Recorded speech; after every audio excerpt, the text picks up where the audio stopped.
कोरोनापासून ही सवय लागली ती अजूनसुद्धा मोडलेली नाही. ते म्हणजे उठल्याबरोबर एक ग्लास गरम पाणी पिणे. त्यानंतर आज टिफिनमध्ये भरीत जाणार होतं, त्यामुळे वांगे व्यवस्थितरित्या भाजण्यासाठी ठेवले आणि अशा पद्धतीने भरीत करून बघा याचा लाँग व्हिडिओ मी पोस्ट केलेला आहे.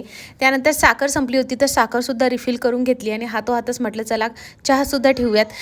चहा कसं असते की काळ्या चहावरतीच आता जास्त भर देते. एखाद्या वेळेस जे आहे दुधाचा चहा पिते, पण अशा पद्धतीने काळा चहा पिला तरी रिफ्रेशमेंट होते. पण मला एक डिसएडव्हान्टेज वाटतो की त्यामध्ये थोडीशी साखर जास्तच लागते.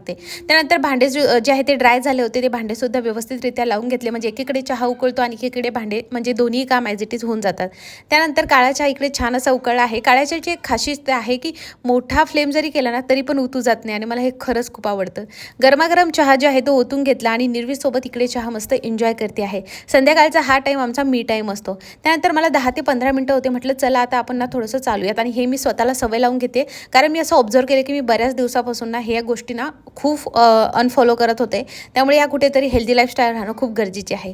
संध्याकाळी बिन तेलाची इकडे जे आहे आपण केलेली आहे ओट्स, मसाला ओट्स, आणि याची रेसिपीसुद्धा मोठ्या व्लॉगमध्ये दिलेली आहे. अशा पद्धतीने होतं माझं day to night routine. I hope हा व्लॉग